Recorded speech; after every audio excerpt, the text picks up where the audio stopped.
6:30. But that's when they're going to have it, if possible.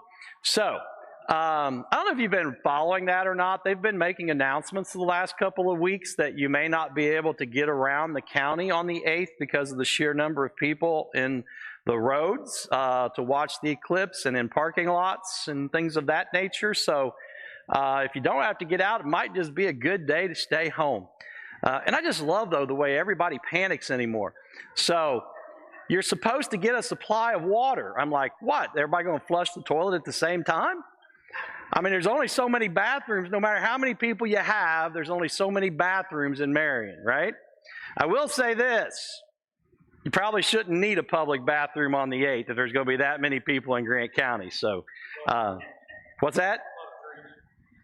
Behind trees? That might become the public restrooms. Dave said it, not me, that trees are going to become the public restrooms that day. So it might be. That's a lot of people coming to a place like this. I mean, this is not got that many public places if you think about it. So it's a lot of people coming to town all at once. So, which fascinates me because I have never paid any attention to eclipses. I've just always went about my daily affairs. So this is all new to me. I'm not sure. So anyway, that's just what they're saying. They're saying from past history when this has happened in other places that that's how many people come. Literally tens of thousands of people will migrate into the area that afternoon. I was told today that all the campgrounds and hotels are filled up the night before already. So there are going to be a lot of people in town that weekend too. So just to see the sun disappear for 2 minutes. What's that? There won't be another total solar eclipse visible in this area again until 2099. You know what the good news about that is? I don't have to worry about it. Because to me, it's just one of those things. I mean, it's like, okay.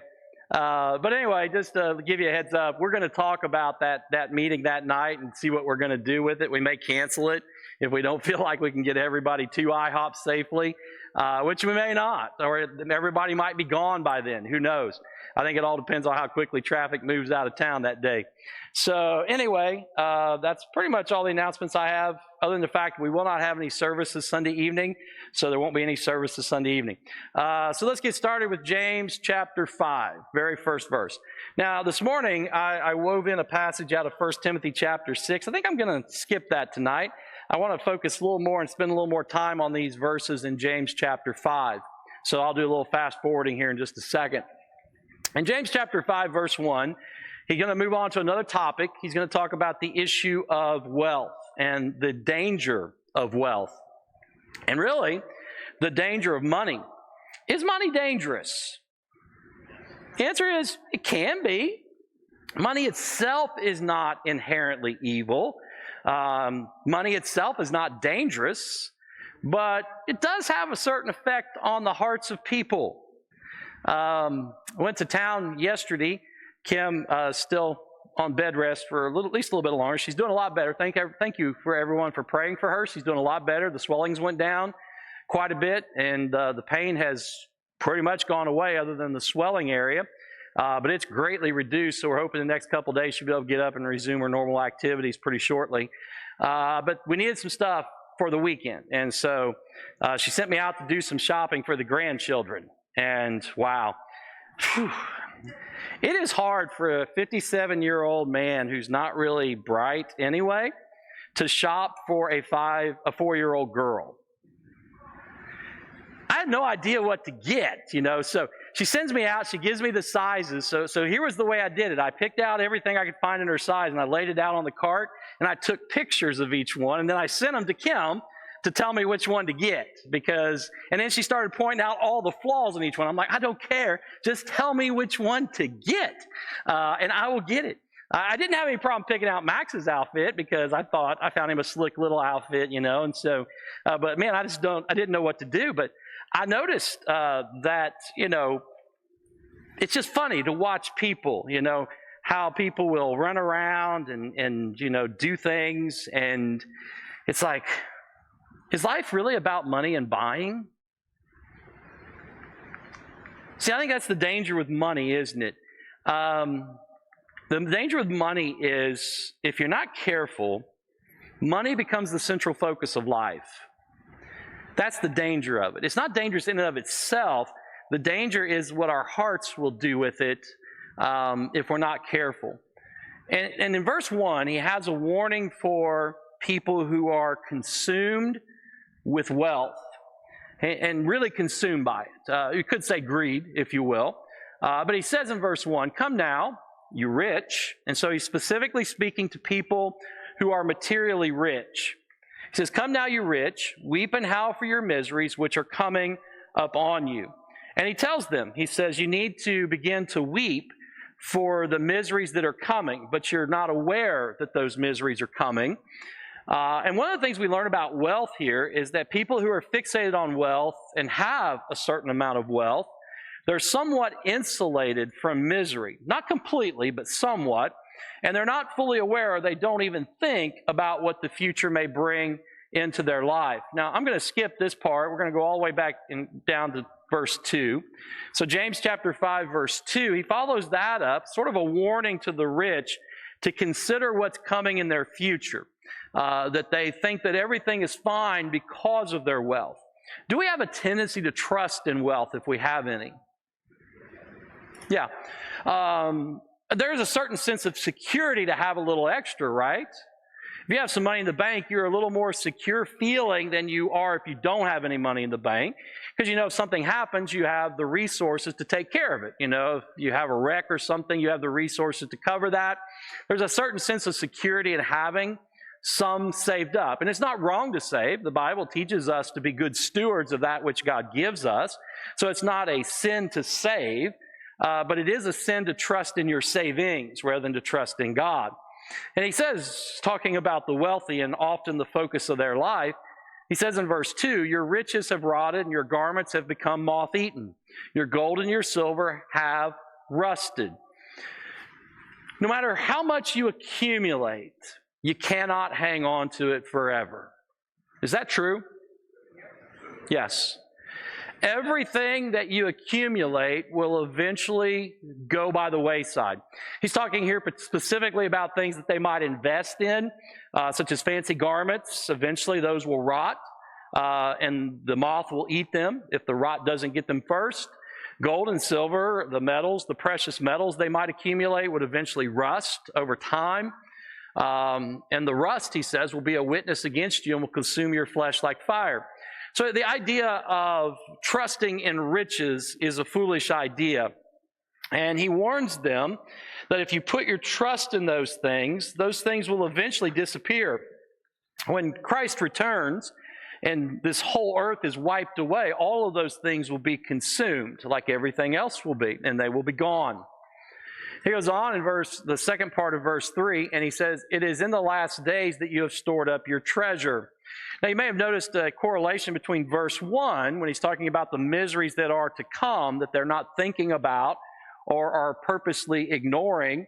And he's talking about here that their actions in accumulating their wealth, their greed that has been unfettered, and they have used their wealth and their position to take advantage of others to gain more wealth. He says in doing so, they have actually stored up treasure for the last days. And the treasure he's talking about is not more money. He's talking about the wrath of God. And he gets into what they've done. So verse 4 now, he gets very detailed into what they've done that has caused the wrath of God to accumulate against them. And it also begins to explain to us how they had increased so much in wealth. So what had happened in Israel by the time we get into the era of James and the early church is that after they had been there a long time, most of the land had wound up being controlled by a small number of people. When Israel initially went into the Promised Land, if you remember in Exodus and some of the other Old Testament books, they entered into the Promised Land, and the Promised Land was divided up amongst the tribes. And then each tribe, the land was divided up among the families. And so the people of Israel were initially all landowners. So they all had a portion of the land that comprised the nation of Israel. And they were an agricultural society, which meant they either grew crops of one kind or another, or they ran flocks of one kind or another. And each tribe and each family group within that tribe had a certain portion of the land for themselves.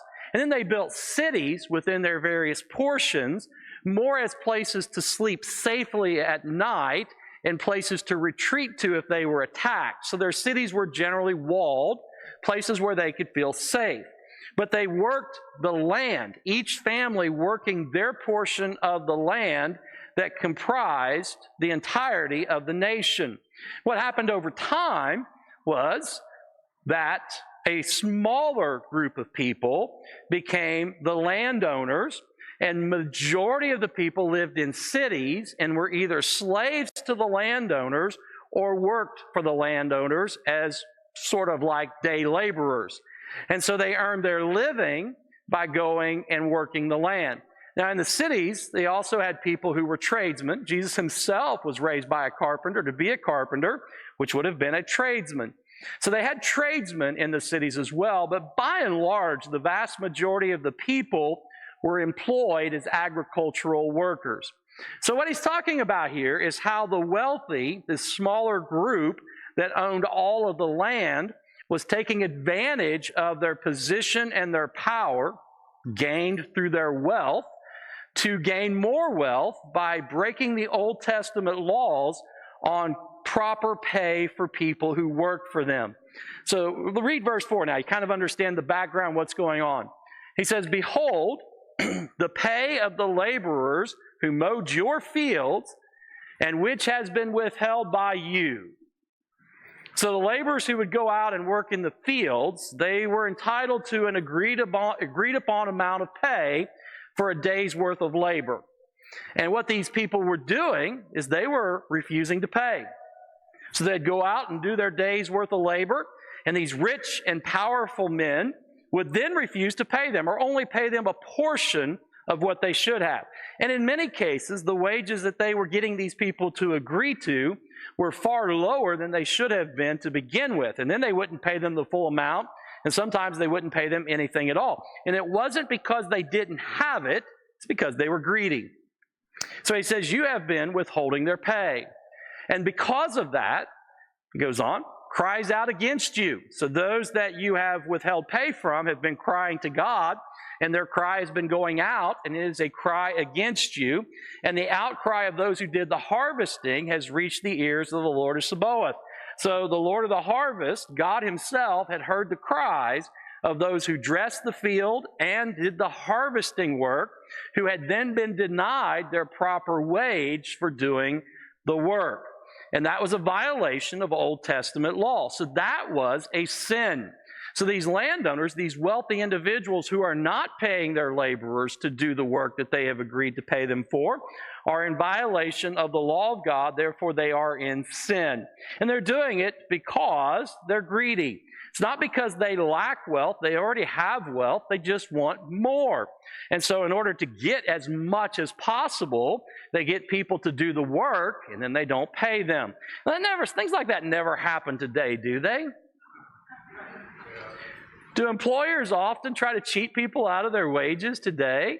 Either promise them a certain amount and maybe pay quite a bit less when payday actually comes, or sometimes just refuse to pay, or drive wages down so much that people work and still dwell in poverty even though they work all day long.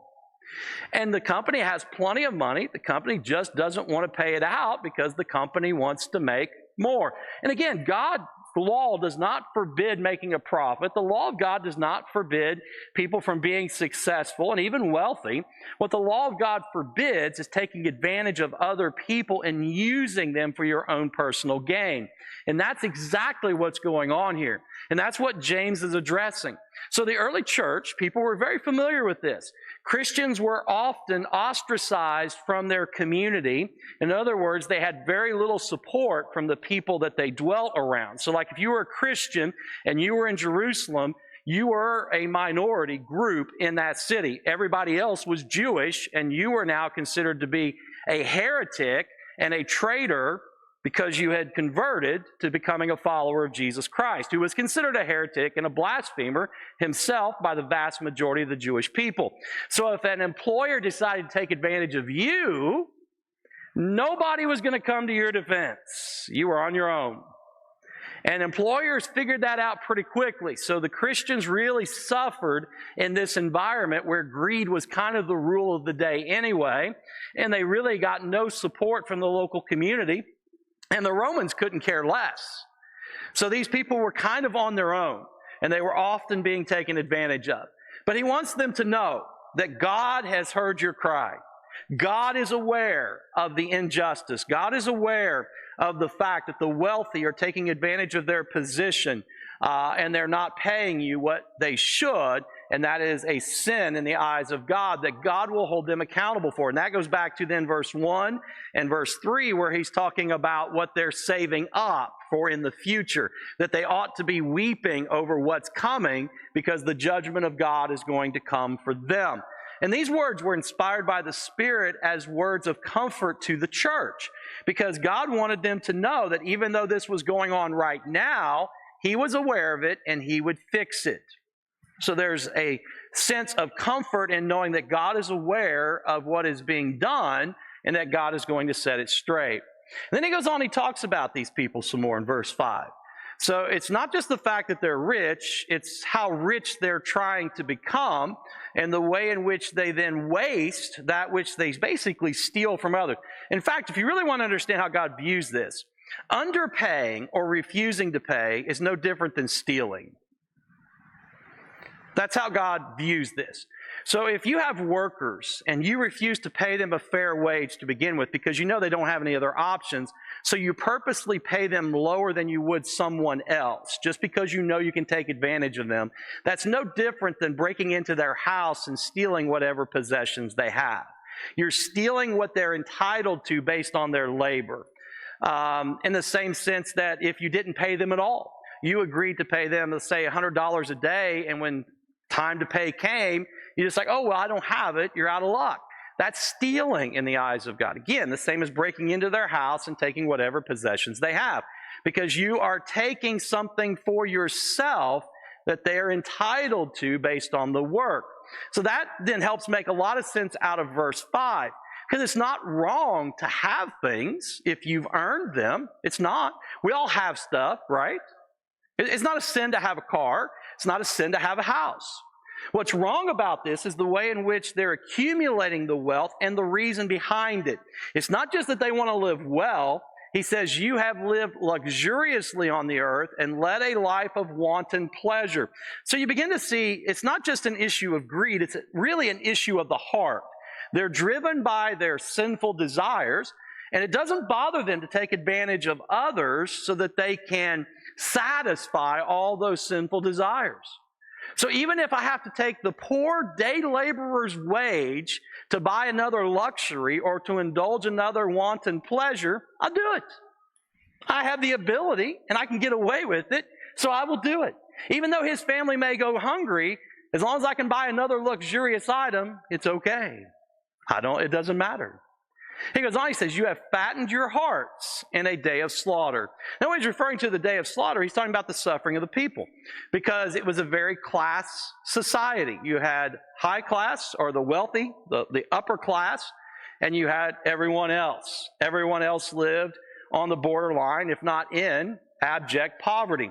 And so many times people would go to bed hungry, especially if a day laborer who often lived from day to day, if a day laborer did not get paid maybe for 2 or 3 days in a row, they didn't have huge food pantries and they didn't have refrigerators full of food, people would go to bed hungry because they often bought the food they needed to eat the day they needed to eat it. So very few people had more than a few days' worth of food on hand. So if you have day laborers and they're not getting paid, people are going hungry. That's what he's referring to. And these people didn't care. They had more than enough. They had large sums of wealth, but they just continued to cheat and to steal to add to that mound of wealth so they could continue to live luxuriously and indulge their wanton pleasures. I think it was Rockefeller was asked how much money was going to be enough, and he said just a little bit more. So that's the problem with greed. It's never quite enough. When your heart is driven by a lust for money, the money itself, it's never quite enough. You always need a little bit more. And what's truly telling about this is that means that people have not learned to be content. Part of being a follower of Christ, as Paul taught us in the Scriptures under the direction of the Holy Spirit, is to learn to be content wherever you are. If you have food and shelter and clothing, you learn to be content. Whether it's really nice or not so nice, you learn to be content in that moment and satisfied with what God has provided for that day. And these people are not living anywhere near a life of contentment. And the tragic part of that is this. They're not even content with all that they have. That's the sad part about Rockefeller's testimony, just a little bit more. The man has more money than he can ever spend. If he started spending money the day that question was asked, and he spent as much as he could every day, that man had so much money he would not have been able to spend all of his money in his entire lifetime. But he just needed a little bit more. There's never any sense of contentment, never any sense of satisfaction, always driven, but not driven by good things like to help others, driven by a desire to have a little bit more, just to accumulate more than he already has. Verse 6, not only had they mistreated people and taken advantage of them and refused to pay them, he says, you have condemned and put to death the righteous man. He does not resist you. Those who might try to stand up to them or might try to change the system, those who would demand justice, if they could not be silenced through intimidation, according to the Word of God, they would actually kill people if they needed to. I don't know if you followed the rise of unions in the United States, but I did. We came from a union home. Everybody in my family was a union member when I was growing up. When I got a job, I went to work at Ford. That was my second full-time job out of high school. Started out at McDonald's, went to Ford. Ford had a union, joined the union. If you ever followed the rise of unions and the purpose of unions and the reason for unions, and not everybody's a union person. It's okay. You don't have to be a union person. You just need to understand why they exist in the first place. When people demanded fair wages when they worked in the factories and the sweatshops in the United States, the owners, who were super rich, refused to pay. And that's where unions came from. People got together and organized because what happened to those people when they individually tried to do something to change the system? They were beaten. And some of them were killed. My grandfather was a picket walker in Hamilton at a safe company. He was beaten by men with baseball bats for walking a picket line. So this is not something that we can't relate to. It's not something new either, by the way. Happened back in the days of James, where people came up and said, you know what, it's not fair that you don't pay the people the wages they're due. They beat them. Same thing happens today. That's why unions formed in the first place, to protect the individuals who were trying to make a better life by demanding a fair and decent wage. And now, again, just like any other organization, unions can be corrupt. Anything can become corrupt. But you need to understand the background and how biblical it is that this is a problem. We need to understand that greed is a serious sin issue that affects the heart. And that's the danger of money. The danger of money is the effect it has on a sinful heart and how it can really twist an individual's soul. And it's not just the things you buy with money, it's often just to have it, to accumulate it, and to build up the wealth. We were talking this morning, and so I asked a question, and I'll ask it this evening because I did a little research, because we again think that these are not still problems today, but they really are, that people don't want to pay for labor, and sometimes laborers don't want to work for their pay. That's a whole other topic we can talk about. I think I talked about that a little too much this morning and lost sight of the James passage, so I wanted to correct that. But people, if they don't work, that's another sin issue that the Bible addresses. This is focused in on those who have the means to pay workers. In other words, they have employees or people who work for them. Do you know what the minimum wage is in the state of Indiana today?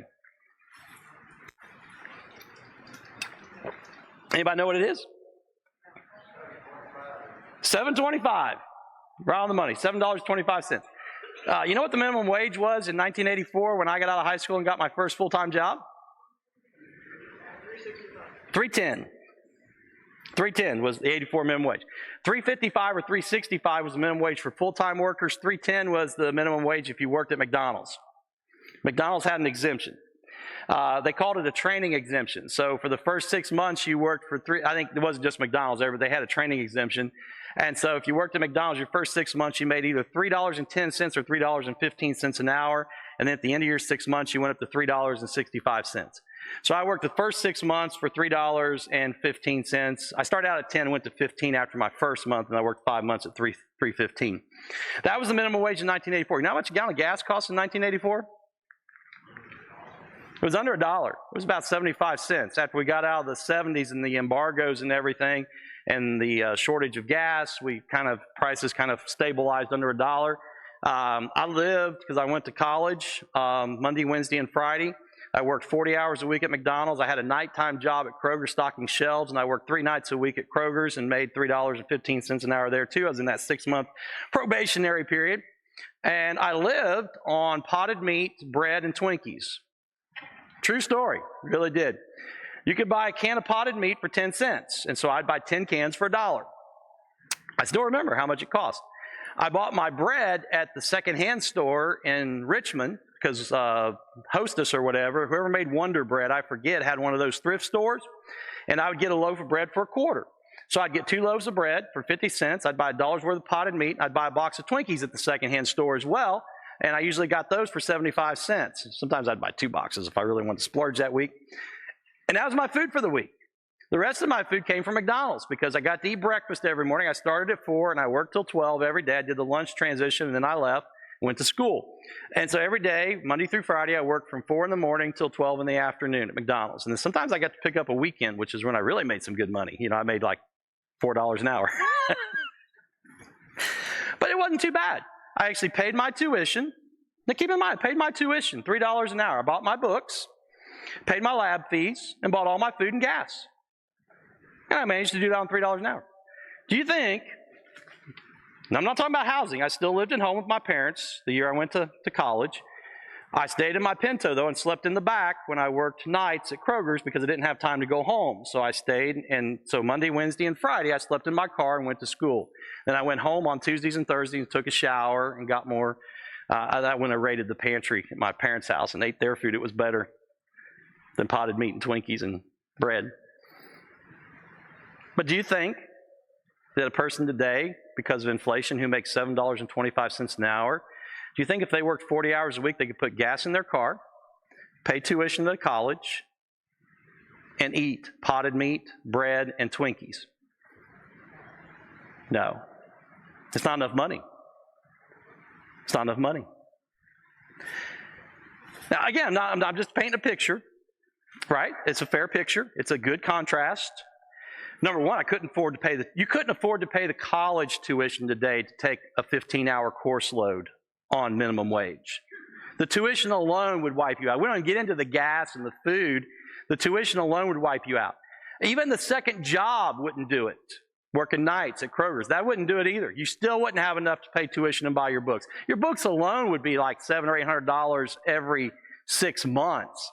That right there would be a couple weeks' pay. Your tuition for one class would be somewhere around $1,000. I mean, you'd be out of money. You wouldn't have enough money. So again, I have a question. Is that fair? I'm just asking. I mean, is it fair?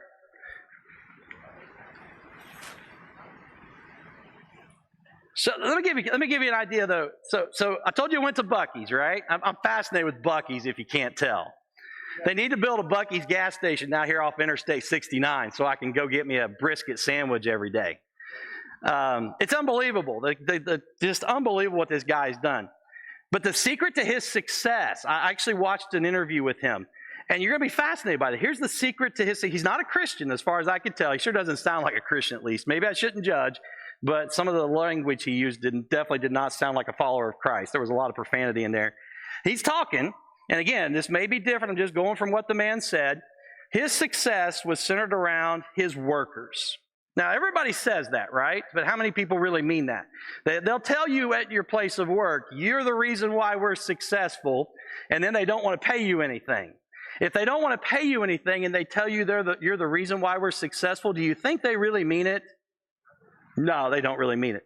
Do you know how much he pays people starting out, the day they start, to clean at his gas station store? Anybody know? 1850. Day one. Within a couple of months, you go to 2150 because you have to clean the restrooms and you have to clean the store itself. The floors, the cooking area, everything has to be clean. So people that hired in just to clean start out at 1850. They go up to 2150 within 6 months. That's a pretty decent wage. Everybody there works 40 to 50 hours a week. No part-time work. You hire in, you get benefits, and you get decent pay. He pays cooks on the line starting out $22.50 an hour. They can go up to $25 an hour within 6 months. If you show up on time every day and work, you can stay there in those jobs. So they have a bakery, they have a grill, they have a barbecue. They got everything. I mean, they cook a lot of food there. You know what he pays managers? Over 100. He pays food service managers $150,000, and the gas station managers make $175,000 starting out. So the different departments, and that's what he paid. When that man says that the secret to my success are the people who work for me, do you think he means it? Yes. You know why? He pays them. He gets the people he wants.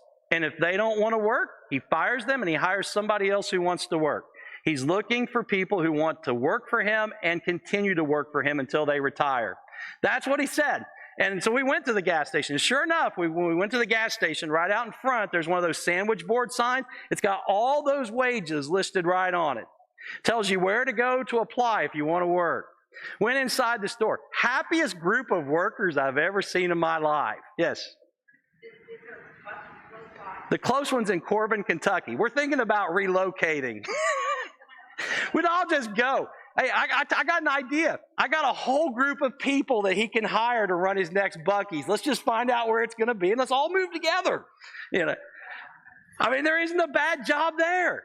And they are the happiest group of people I've ever seen. Everybody from the person cleaning the bathroom when I went in, to the person who checked me out, to the person who was giving me my brisket sandwich, which was delicious.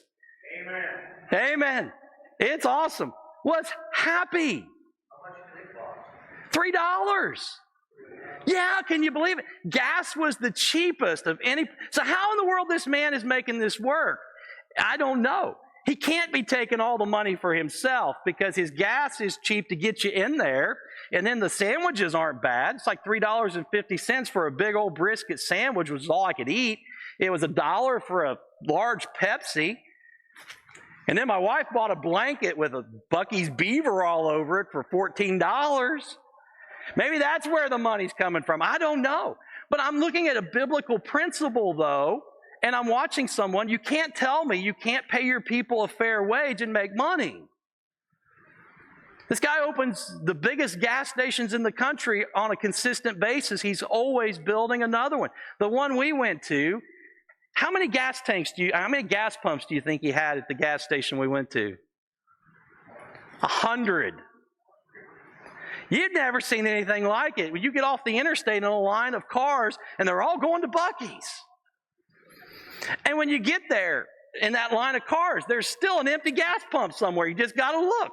You just keep driving, and you keep driving, and you keep driving. Like, oh, there's an empty one pulling there. And it's unbelievable. He's got like 100 people working in there. He's paying them all that kind of money, and he's doing that kind of business. But everybody wants to be there. Everybody's happy to be there. Everybody's working hard. That's something you don't see every day anymore, right? Everybody's working hard, and everybody's getting along. It's the loudest place I've ever been. It's like going to Texas Roadhouse. Everybody's yelling this and that, but it's working. But my point is this. If we don't give in to the sinful desires of our heart, if we do things the way God's Word says instead of the way sin directs us, everybody would benefit from it. And again, I'm not saying this man's a Christian. I'm just saying that it just proves that if you're not overly greedy, you can pay workers a fair wage and still make money. You can.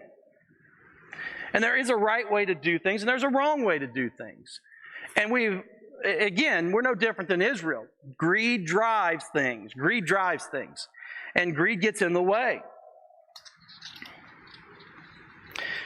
Goes on in verse 7. Therefore be patient, brethren, And this is not going to rectify itself until the Lord returns, because we all have a tendency to be greedy. We all have a tendency to be selfish. And he tells the church, he said, I know you're in a difficult position right now. You're being persecuted. You're being taken advantage of because people know, especially people of wealth and power, they know they can take advantage of you, and no one cares because you're the looked down upon people in society. Christians truly were in those days. He says, be patient, brethren, until the coming of the Lord.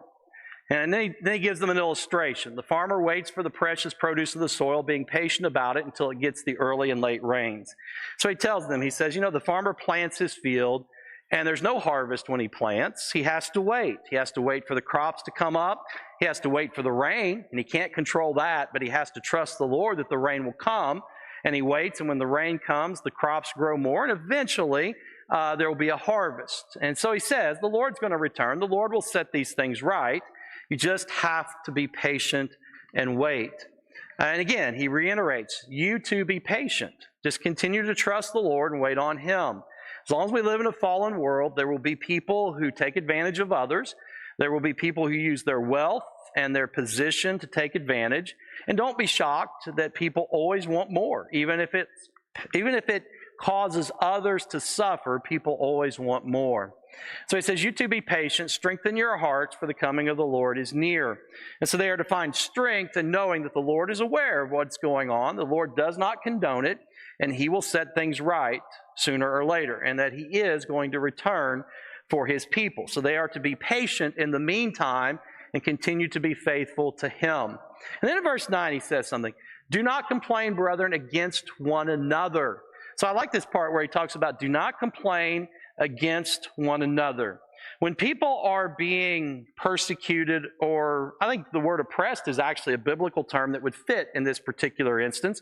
People are being oppressed because, in their case, people would not pay them because they knew they could get away with not paying them. And they knew they would come back to work the next day because they still needed to get paid at some point. And they had very limited options on where to work, the Christians did. And so they would continue to come back, and they might pay them half or pay them the full amount. And then the next day they might not pay them at all again. So he says, because of that, because you're suffering in this bad set of circumstances, and you're suffering because of the sinfulness of others, he said, be careful that you don't begin to complain against each other. Persecuted people, the warning here is, often will turn on one another, which seems counterintuitive, but is absolutely true. Again, how many of you have ever walked a picket line? Maryland, awesome. I've walked a picket line. I walked a picket line 3 times. I walked a picket line twice at Ford, and I walked a picket line across the street at a fellow union shop. Ford was pretty decent. I mean, the people there were pretty tight. The third time when I walked a picket line, I went across the street, and we would take turns going across and helping out a smaller union at another factory. And funny thing about it is those people there, they were fighting with each other. There's something about oppression that often turns the people being oppressed against one another. I think maybe in some cases people will begin to compromise or maybe make deals trying to get an advantage for themselves at the expense of others. But either way, he says, don't turn on one another. Really, you need to be unified. You need to care about one another, not just look at it from your own selfish perspective. And that's what he's warning the church of. If the church is persecuted or oppressed, be very careful you don't turn against each other. Make sure you continue to love one another and walk in harmony and be at peace with each other as you deal with persecution and oppression. Now, Christians in this country have not been oppressed or persecuted that much. Maybe laughed at some, but not really oppressed and persecuted. I think that's going to change a lot in the next couple of decades. Not sure how fast it will change, but it's definitely going to change. The question is going to be, how do Christians that are not used to being oppressed and persecuted, how do they respond? And I think one of the dangers is going to be the initial response may be to blame each other. And I don't want that to be the case within the body of Christ. If you're persecuted or oppressed, you should not blame each other for the persecution and the oppression. The fault for persecution and oppression of Christians lies with the lost world that persecutes and oppresses them. And it's not our place to judge that lost world, since God already has. And it's certainly not our place to take revenge on a lost world, because God will make sure that they receive what they deserve. God's justice will be served. So those are not things that should concern us at all. Those are all things that are in the hands of God. And how long persecution and oppression of Christians last is always up to God. And again, that's within His control. So you trust Him and you wait for Him patiently. And that's what He's been getting at, is you trust God and you patiently wait on Him. And now He's warning them, be very careful. If you're oppressed and persecuted, that you not begin to backbite and complain against one another, so that you yourselves may not be judged. Behold, the judge is standing right at the door. So we're not guilty of the oppression and the persecution, but we can be guilty of how we respond to it, both inside the church and outside the church. And there is always a danger for people who are persecuted in the church to respond negatively to other members of the church, or to respond in a very un-Christ-like way to the persecution and oppression of the world. We are to be examples, and we are to be a testimony to the world that persecutes us and oppresses us. And I think it's starting. I think you're already beginning to see it in some areas. I know my last year at Ford, they posted in the glass window as you went in and out restrictions on sharing your faith. They called it proselytizing. So they put on there, absolutely no proselytizing. And so we asked for clarification on what they meant by proselytizing. And basically it was very targeted towards Christians, because it actually mentioned Jesus. You're not allowed to talk about Jesus unless the other person wants to talk about Jesus. Thought that was interesting. They didn't say anything about Muhammad. I mean, so I guess I could talk about Muhammad, whether people wanted to talk about him or not. I just couldn't talk about Jesus. God was okay. That's where I learned that God is always okay, but Jesus is not. I find that extremely ironic, since Jesus is God. But you could talk about God, but you couldn't talk about Jesus unless people agreed that they wanted to have a conversation about Jesus. So it was weird, but it was kind of that just beginning. That's not really persecution or oppression so much. It's just sort of like that beginning of nudging the door open, kind of like sticking the toe in the door and beginning to push it open. And you're seeing it far more than that now. I would, if you want to find out if it's real or not, go down to your local community college or go down to one of your state universities and start sharing Jesus on the sidewalks and see what happens. You're not going to do it because you know what's going to happen, right? They're going to arrest you and run you off. That's exactly what's going to happen. They will cuff you and escort you off campus and tell you that you do not have a right to be on campus, even though it is a state university paid for by, guess whose tax dollars? Christians. But if you go there and you stand and you start trying to pass out tracts or share Jesus with people, and you're not going to get to stay there very long. You'll probably be there less than 30 minutes. Somebody's going to go complain that you've invaded their safe space and you need to be removed, and you will be removed. If you don't believe me, check out YouTube and look for videos of people who have been removed from campuses. Funny thing. Yeah, I want to get into that story. That doesn't have anything to do with that. But yeah, that's the case. So oppression and persecution is starting. It's just starting. It's going to continue to increase. It will become more oppressive, and the persecution will become more painful as time goes by. Because America is not a Christian nation anymore. Not that it ever really was, but Christians had far more influence than they do now. Christians do not have the influence. The pagans do at this point. And so that's the direction this is going to go. So the warning here is that when people oppress you and persecute you as the body of Christ, don't complain about each other, or don't complain against one another. Pray for one another, encourage one another, and lift one another up. That's the key to this, because the greedy are always going to be around. Those who need just a little bit more are always going to be with us until the Lord returns. And they will, if able to, take advantage of their positions, their power, and their wealth to persecute and oppress. And the people who are lost in their sins and are immoral are going to persecute those who proclaim Christ, because a lost world cannot stand Christ to be proclaimed. So that's going to happen. The warning here, again, in verse 9 is, don't worry about them. God's got that, and He will handle that in His timing. What we need to worry about is how we behave towards one another first, and how we behave towards others second. So that's kind of the warning of verse 9. But there is a very general principle here on how to handle wealth and the fairness in which an employer is to treat his employees. The Bible actually does speak to that, not just here only. If you want to go read it, I didn't do it tonight because, like I said this morning, it just got me way off course.